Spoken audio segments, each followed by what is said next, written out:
आज सबसे पहले मैं आपको सुप्रीम कोर्ट के एक अहम फैसले के बारे में बताना चाहता हूं। कभी कभी चुनावी खबरों के शोर में ऐसी खबरें दब जाती हैं, लेकिन नेशनल इंटरेस्ट में, देश हित में ऐसी खबरों को जानना समझना जरूरी है। सुप्रीम कोर्ट के आज के इस फैसले का असर भारत की अंतर्राष्ट्रीय ख्याति पर, इंटरनेशनल इमेज पर पड़ेगा।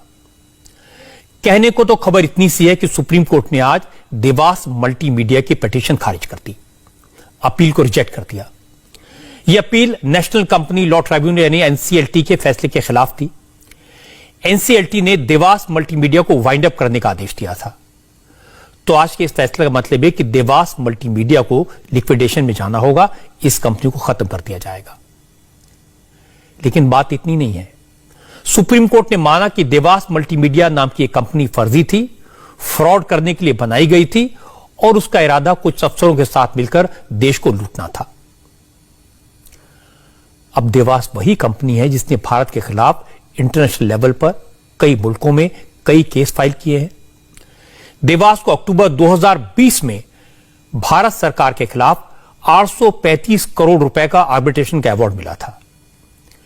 इसका नतीजा यह हुआ कि फ्रांस और कनाडा में कोर्ट ने यह आदेश दे दिया कि देवास मल्टीमीडिया की 835 करोड़ की ड्यूज को रिकवर करने के लिए इन देशों में भारत सरकार की प्रॉपर्टीज को जब्त किया जाए।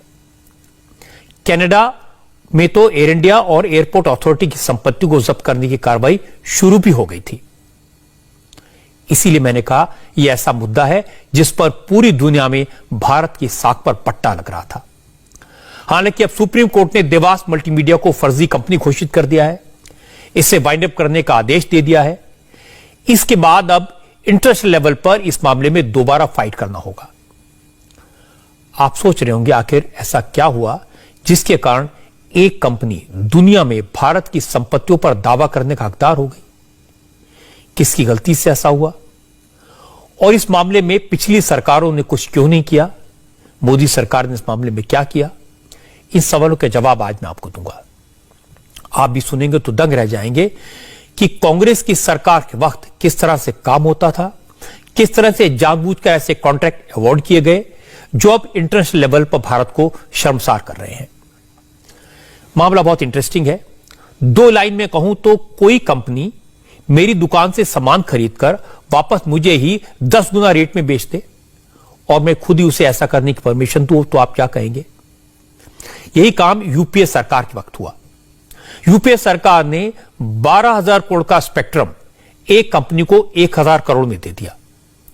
मामला खुलने के डर से डील रद्द की तो हर्जाने में वो कंपनी विदेशों में मौजूद भारत की संपत्तियों पर कब्जा करना चाहती है और इंटरनेशनल कोर्ट ने उसे इसकी परमिशन दे दी है। अब ये पूरा मामला डिटेल में समझाते हैं। यह विवाद आज का नहीं है, 15 साल पुराना है। 2004 में केंद्र में कांग्रेस की सरकार बनी। सरकार बनने के कुछ ही महीने बाद यह खेल शुरू हुआ था।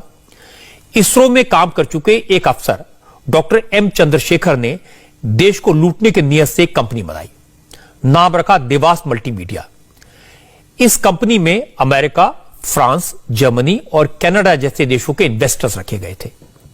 योजना यह थी कि सरकार से सस्ते में एस बैंड स्पेक्ट्रम लिया जाए और फिर हजारों करोड़ का मुनाफे में इसे बेच दिया जाए। 2005 में कंपनी बनी। इस कंपनी के साथ इसरो की सहयोगी कंपनी अंतरिक्ष कॉरपोरेशन ने एक समझौता किया।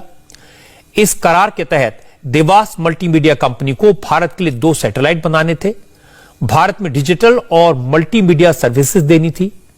सरकार ने समझौते को पूरा करने के लिए देवास मल्टीमीडिया कंपनी को स्पेक्ट्रम का एस बैंड देने का वादा भी किया। यहीं पर खेल हो गया। इसी खेल के लिए कंपनी बनी थी। डॉक्टर मनमोहन सिंह की सरकार थी और इस सरकार ने जब बीएसएन और एमटीएनएल जैसी सरकारी कंपनियों को स्पेक्ट्रम का एस बैंड दिया तो उनसे 12,500 करोड़ रुपए से ज्यादा की कीमत मांगी। लेकिन देवास मल्टीमीडिया को एस बैंड स्पेक्ट्रम देने के एवज में 1,000 करोड़ रुपए मांगे गए। साफ है उस वक्त की सरकार में बैठे अफसरों ने जानबूझकर देश के हितों को नुकसान पहुंचाने की कोशिश की। सरकारी खजाने को हजारों करोड़ रुपए का घाटा हुआ। अब सवाल है कि आखिर सरकार ने एक प्राइवेट कंपनी को एस बैंड स्पेक्ट्रम दे दिया, कंपनी के साथ करार भी हो गया, तो मामला आईसीसी आर्बिट्रेशन ट्राइब्यूनल तक कैसे पहुंच गया? अंतर्राष्ट्रीय कोर्ट में कैसे पहुंचा? हुआ यह कि देवास मल्टीमीडिया से एग्रीमेंट तो हो गया, लेकिन देवास मल्टीमीडिया ने कोई काम नहीं किया। इस दौरान कांग्रेस की सरकार थी। 1.25 लाख करोड़ का 2G स्पेक्ट्रम घोटाला उजागर हो गया। क्योंकि इस घोटाले में मनमोहन सिंह की सरकार बुरी तरह से घिर गई थी, इसलिए सरकार ने घबराकर देवास मल्टीमीडिया के करार को भी रद्द कर दिया। लेकिन इसमें कई लूपहोल छूट गए। सरकार ने इस करार को देश की सुरक्षा के साथ नहीं जोड़ा, उसमें नेशनल सिक्योरिटी का क्लॉज नहीं डाला। देवास मल्टीमीडिया में अमेरिका, फ्रांस, जर्मनी और कनाडा जैसे देशों के इन्वेस्टर्स का पैसा लगा था। उन्होंने रिकवरी के लिए इंटरनेशनल चैंबर ऑफ कॉमर्स यानी आईसीसी में मुकदमा कर दिया। जब ICC international court of arbitration में सुनवाई शुरू हुई तो मनमोहन सिंह की सरकार ने वकील ही अपॉइंट नहीं किया। आईसीसी कोर्ट ऑफ आर्बिट्रेशन ने खुद ही एक वकील अपॉइंट किया। इस वकील को भी सरकार की तरफ से कोई जानकारी मुहैया नहीं कराई गई। आखिरकार आईसीसी कोर्ट ऑफ आर्बिट्रेशन ने देवास मल्टीमीडिया को भारत सरकार की संपत्तियों को बेचकर अपना पैसा रिकवर करने का आदेश दे दिया।